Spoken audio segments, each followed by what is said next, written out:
కూడా పెట్టి చూపించాను.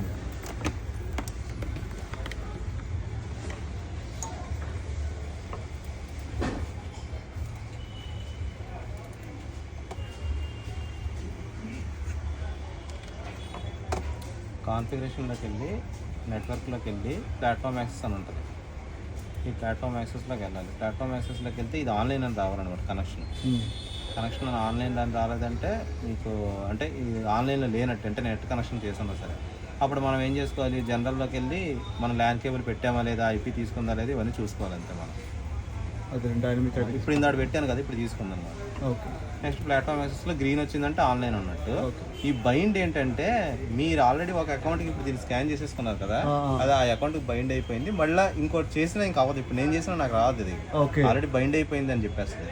ఈ వెరిఫికేషన్ కోడ్ ఏంటంటే ఎవరైనా యాప్లో లాగిన్ అయిపోయినా అంటే ఈ వెరిఫికేషన్ కోడ్ లేదంటే వాడు చూడలేడు కెమెరాని, హైడ్ చేయగలరు కెమెరాని. ఓకే.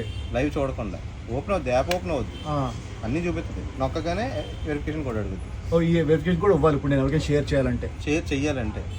ఇప్పుడు మనకెందుకు అయిపోయిందంటే ఫస్ట్ టైం కాబట్టి అయిపోద్ది. ఇప్పుడు నెక్స్ట్ ఎవరికైనా లాగిన్ అయినా చేసుకున్నా వెరిఫికేషన్ కోడ్ అడుగుతుంటుంది. ఓకే. అని స్క్రీన్ మీద ఒక లాక్ సింబల్ కనిపిస్తుంది, కొట్టగానే వెరిఫికేషన్ కోడ్ ఏమన్నా ఉంటుంది. ఇది మీరు మార్చుకోవచ్చు. నేను ఊరికే అసెంట్ అని పెట్టాను, ఇక్కడ క్లిక్ చేసి ఎడిట్ కొట్టి దీన్ని మీరు ఎప్పటికప్పుడు మార్చుకోవచ్చు అంతే. ఇవన్నీ ఏంటంటే మోషన్ డిటెక్ట్ అయ్యింది, అవి చిన్న చిన్న నోటిఫికేషన్స్ పట్టించుకొని అవసరం లేదు. స్కాన్ చేయాలంటే ఇక్కడే ఉంటుంది, ఇక్కడ కొట్టగానే హిక్ కనెక్ట్ సర్వీస్ అని ఉంటుంది. ఈ క్యూఆర్ కోడే మన సీరియల్ నెంబర్, మన డివైస్ ఏదైతే ఉందో దాని సీరియల్ నెంబర్ యాడ్ చేయడానికి కదా, డివైస్ యాడ్ చేయడానికి. లేదా ఒకవేళ పొరపాటున డిలీట్ చేసేసుకొని మనమే యాడ్ చేయాలంటే ఓకే. లేదంటే ఈ అకౌంట్లో డిలీట్ చేసి మీరు వేరే అకౌంట్ క్రియేట్ చేసి దానికి యాడ్ చేయాలి, అలాంటి వాటికి.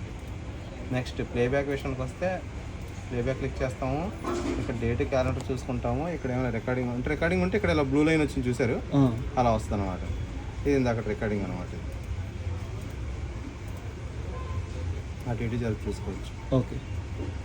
ఇంక ఇది కాకుండా కెమెరాలోకి వెళ్తే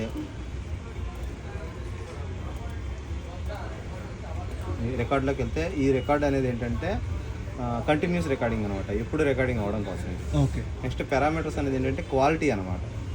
ఇప్పుడు సపోజ్ కెమెరా వల్ల వీడియో ఆడియో ఉంది, ఆడియో సోర్స్ ఆటోలో వదిలేయడమే, మనం ఏం చేయడానికి లేదు. ఈ క్వాలిటీ మనం ఈ క్వాలిటీకి తగ్గించుకోవచ్చు అనమాట. అప్పుడు డాటా స్టోరేజ్ కోసం బిట్ రేటు మనం కావాలంటే పెంచుకోవచ్చు, తగ్గించుకోవచ్చు. S65 ఎనేబుల్ చేస్తే ఏంటంటే కొత్త ఫీచర్ అనమాట, అదే కొత్త కంప్రెషన్ అనమాట. ఇది వీడియో కంప్రెషన్.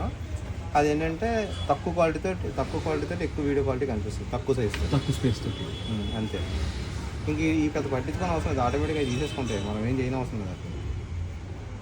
మీరు కెమెరా పెట్టాక నేను స్టార్టింగ్ అడిగింది కదా, SR ఆడియో తీసుకుంటాం. అలాగే మీరు ఒకవేళ టీవీకి కనెక్ట్ చేసి HDMI ద్వారా టీవీకి కనెక్ట్ చేసి ఈ సింబల్ మీద క్లిక్ చేశారనుకోండి, మీకు ఈ కెమెరా దగ్గర ఉన్న ఆడియో టీవీలో వినిపిస్తుంది.